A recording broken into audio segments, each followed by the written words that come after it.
ఒక్కరిని పలకరించడం జరుగుతుంది. అయితే ప్రజల స్పందన చాలా చాలా అనూహ్యంగా ఉంది. వాళ్ళ యొక్క పలకరింపు నిజంగా, ఎందుకంటే ఆ కాన్ఫిడెన్స్ వాళ్ళల్లో తెలుగుదేశం మళ్ళా రావాలి, వస్తే మనకు ఆగిపోయిన పనులన్నీ పూర్తవుతాయనే నమ్మకం వాళ్ళలో ఉంది.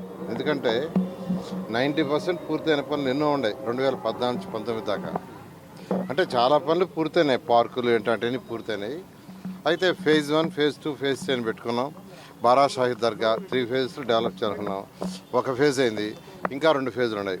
నెక్లెస్ రోడ్డు 3 ఫేజుల్లో డెవలప్ చేయాలా, హైదరాబాద్ మహానగరంలో ఎట్టయితే నెక్లెస్ రోడ్డు ఉందో అలా చేయాలని ఉద్దేశంతో టేకప్ చేసాం. అది కూడా ఫేజ్ 1 అయింది. మళ్ళీ ఫేజ్ 2, ఫేజ్ 2 ఉంది. అదేవిధంగా హౌసెస్ 43,000 హౌసెస్ని ఫేజ్ 1లో కంప్లీట్ చేసాం.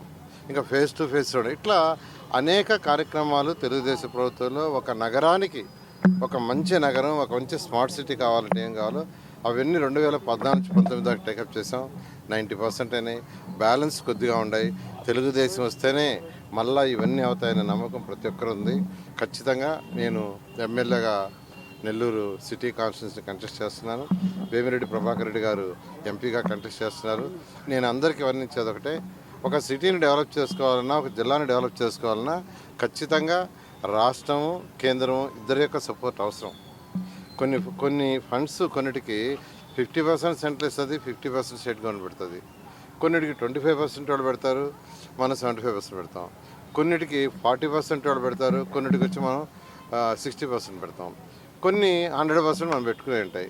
కాబట్టి కేంద్రం కూడా సపోర్ట్ చేస్తే మనకి ఇంకా ఫాస్ట్గా నెల్లూరు డెవలప్ చేసుకోగలం. వేమిరెడ్డి ప్రభాకర్ రెడ్డికి ఆయనకున్న పరిచయాలు వాటితో ఖచ్చితంగా ఆయన మీరు ఎంపీగా గెలిపిస్తే కేంద్రం నుంచి అత్యధికంగా నిధులు తెస్తారు. అదేవిధంగా రాష్ట్ర ప్రభుత్వం నుంచి నేను కూడా తీసుకొస్తాను.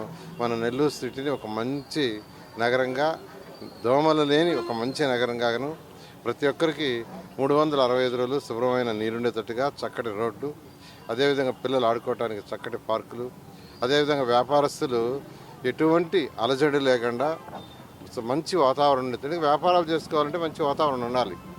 వాళ్ళకి అలజడులు, స్ట్రైకులు, బందులు, ఇళ్ళు కొట్టేస్తారు, లైసెన్సులు పీకేస్తారంటే ఎవరు రారు.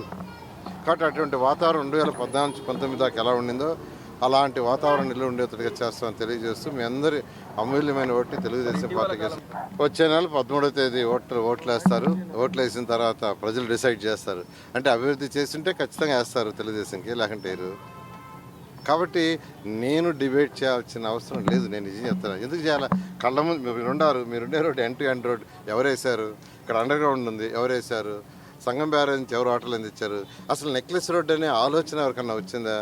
బారా షాహిద్ దర్గా అలా డెవలప్ చేయాలని ఆలోచన వచ్చిందా? కోనేరు మూలాపేట కోనేరు వాళ్ళ మార్నింగ్ పోతే అద్భుతంగా ఉంది. ఎవరు చేశారు? రంగనాయలపేట, మైపాడు ఇక్కడే ఉంది. మైపాడు గేట్ దగ్గర ఎన్నో సంవత్సరాల నుంచి తెప్పోత్సవం చేస్తున్నారు. ఎందుకు ఆ ఘాట్ని చేయలేదు? ఎవరు చేశారు? ఎన్ని ప్రజలకు తెలుసు, ప్రజలే నిర్ణయిస్తారు. Thank you. మరిన్ని వీడియోస్ కోసం ఛానల్ ని సబ్స్క్రైబ్ చేయండి. లేటెస్ట్ అప్డేట్స్ కోసం వాట్సాప్ ఛానల్ ని ఫాలో చేయండి. అండ్ లింక్ డిస్క్రిప్షన్ లో ఉంది.